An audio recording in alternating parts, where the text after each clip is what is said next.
Hello everyone, welcome to my YouTube channel Chaudhary's education zone.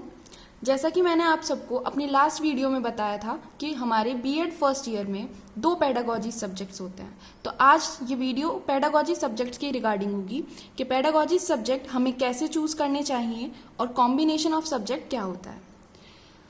Pedagogy of subject जब भी हम choose करते हैं तो हमें अपने दिमाग में पहले एक बात रखनी चाहिए कि हमारे ग्रेजुएशन में क्या सब्जेक्ट्स थे। फॉर एग्जाम्पल, अगर आप आर्ट स्ट्रीम से हैं और आपके ग्रेजुएशन में आपके पास इंग्लिश थी प्लस पॉलिटिकल साइंस हिस्ट्री थी, तो आप एसएसटी और इंग्लिश के टीचर बन सकते हैं। इंग्लिश एक ऐसा सब्जेक्ट है जिसे कॉम्बिनेशन की कोई नीड नहीं होती है। वो खुद अकेले उसे किसी और सब्जेक्ट की नीड नहीं होती, वो अकेले काम कर सकता है as a English teacher, for a English teacher.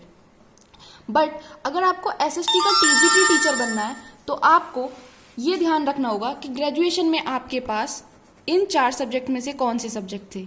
जैसे पॉलिटिकल साइंस होना चाहिए, हिस्ट्री होना चाहिए, या फिर आपके पास इको होना चाहिए, इकोनॉमिक्स, ज्योग्राफी। अगर आपके पास इन चारों में से कोई भी 2 सब्जेक्ट थे ग्रेजुएशन की तीनों ईयर्स में, तो आप एसएसटी टीजीटी टीचर बन सकते हैं। तो आप एसएसटी को as a pedagogy subject choose कर सकते हैं।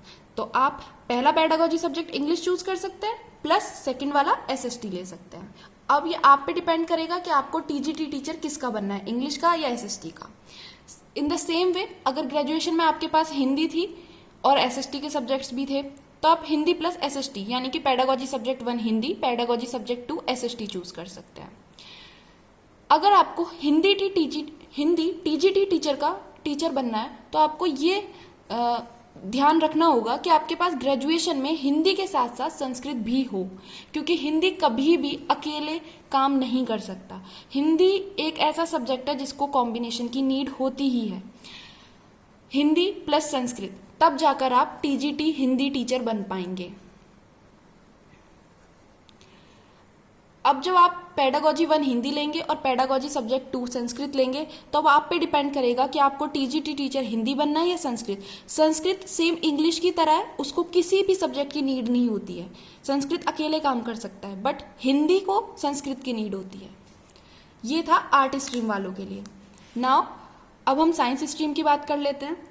जिनके पास ग्रेजुएशन में जिन बच्चों ने बीएससी की है उनके पास पीसीएम थी, यानी कि फिजिक्स केमिस्ट्री मैथमेटिक्स, तो वो अपना pedagogy subject 1 physical science choose कर सकते हैं और पेडागॉजी सब्जेक्ट 2 मैथमेटिक्स चूज कर सकते हैं।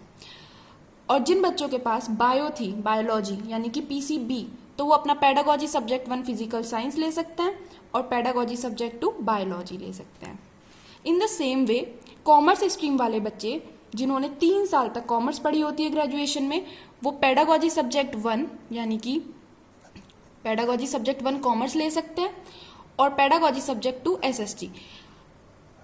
हालांकि वो एसएसटी के टीचर नहीं बन पाएंगे क्योंकि उन्होंने ग्रेजुएशन की 3 इयर्स जो है वो एसएसटी के सब्जेक्ट नहीं पढ़े होते हैं। बट हमें बीएड फर्स्ट ईयर में कॉम्बिनेशन की ही नीड होती है, तो हमें कॉम्बिनेशन में लेने ही पड़ते हैं, कॉम्बिनेशन में सब्जेक्ट लेने ही पड़ते हैं।